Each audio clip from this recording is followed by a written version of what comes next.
ইসলামে ভূমি ব্যবস্থাপনা।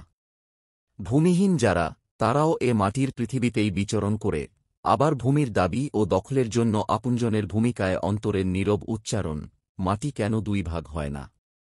মহান আল্লাহ বলেন, নিশ্চয়ই সব ভূমি আল্লাহর, তিনি তাঁর বান্দাদের মধ্য থেকে যাকে ইচ্ছা তার অধিকার দান করেন। সূরা আরাফ আয়াত 128। ভূমি অর্থে বোঝায় পৃথিবী, ভূপৃষ্ঠ, মাটি, মেঝে, জমি, ক্ষেত, দেশ ইত্যাদি। পবিত্র কোরআনে মাটির প্রতিশব্দ তুরাব ও ভূপৃষ্ঠের তথা পৃথিবীর প্রতিশব্দ বলা হয়েছে আরদ। মালিকানা ও ভোগদখলের দৃষ্টিতে ভূমি 4 প্রকার। যেমন 1. আবাদি ও মালিকানাধীন ভূমি, কৃষিকাজ, বসবাস, দোকানপাট, পুকুর, শিল্পকারখানা ইত্যাদি কাজে ব্যবহৃত। এ ভূমি মালিকেরই অধিকারভুক্ত।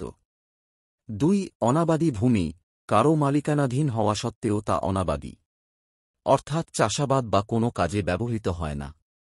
এ ভূমিও মালিকের অধিকারে থাকবে। 3. জনকল্যাণে নির্দিষ্ট ভূমি, প্রাকৃতিক জলাশয়, বন, চারণভূমি, কবরস্থান, মসজিদ, ঈদগাহ ইত্যাদিতে সর্বসাধারণের অধিকার আছে। 4. পরিত্যক্ত ভূমি, ইসলামের পরিভাষায় এ ধরনের জমি আলমাওয়াত বা মালিকানা শূন্য অনাবাদি ভূমি হিসেবে পরিচিত এবং এগুলো সরকারি সম্পত্তি। যেমন পাহাড়ি ভূমি, মরুভূমি, জলাভূমি, বনভূমি ইত্যাদি। প্রিয় নবী সাল্লাল্লাহু আলাইহি ওয়াসাল্লাম ও খলিফাদের যুগে কয়েকটি উপায়ে ভূমি ইসলামী রাষ্ট্রের মালিকানায় আসে। যেমন অনাবাদি পতিত জমি, আগে থেকেই রাষ্ট্রীয় সম্পত্তি হিসেবে নির্ধারিত। মুসলমানদের ব্যক্তিগত মালিকানাধীন ভূমি এবং অমুসলমানদের মালিকানাধীন ভূমি। ইসলামের উৎপাদনমুখী ভূমি ব্যবস্থাপনায় উপযোগ অনুযায়ী ভূমি ব্যবহারের নির্দেশনা আছে। মালিক যেই হোক, তা যেন অনাবাদি না থাকে, তা নিশ্চিত করা জরুরি। প্রিয় নবী সাল্লাল্লাহু আলাইহি ওয়াসাল্লাম বলেন, তোমাদের যার জমি আছে সে যেন তাতে চাষাবাদ করে, যদি নিজে না করতে চায় তবে যেন অন্য ভাইকে জমিটি চাষ করার জন্য দান করে। শুধু উর্বরা ভূমিতে ফসল করার নির্দেশনা দিয়েই ইসলাম ক্ষান্ত হয়নি, বরং প্রিয় নবী সাল্লাল্লাহু আলাইহি ওয়াসাল্লাম বলেন, যে ব্যক্তি কোনো মৃত, অনুর্বর ভূমিকে জীবিত করবে সেটির মালিক হবে সে নিজে। এভাবেই ইসলাম বিরান ভূমিকে ফসল উৎপাদনের আওতায় এনে খাদ্যসংকট থেকে বাঁচার পথ দেখায়। হাদিস গ্রন্থসমূহে আল ইকতা নামের একটি অধ্যায় আছে, অর্থভূমি বরাদ্দ।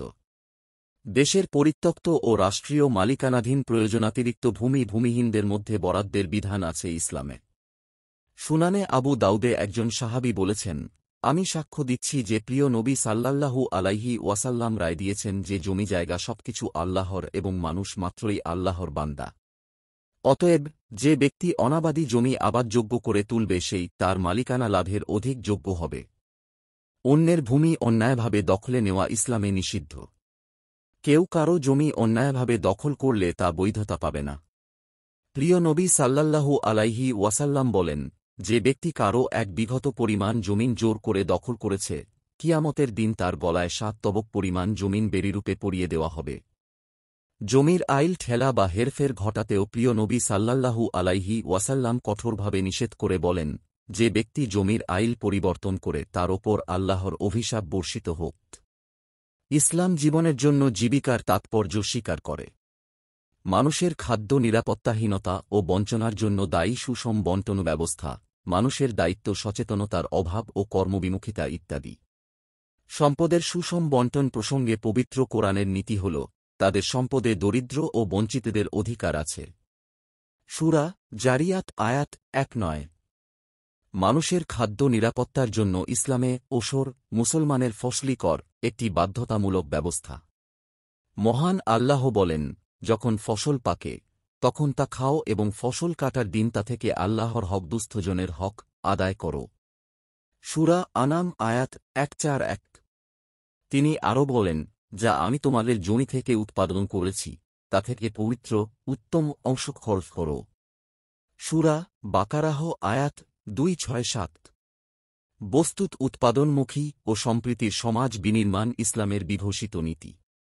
দিন প্রচারের উদ্দেশ্যে ভিডিওটি শেয়ার করুন, পেজটি ফলো ও লাইক দিন এবং চ্যানেলটি সাবস্ক্রাইব করুন ও লাইক দিন। জাযাকাল্লাহু খাইরান।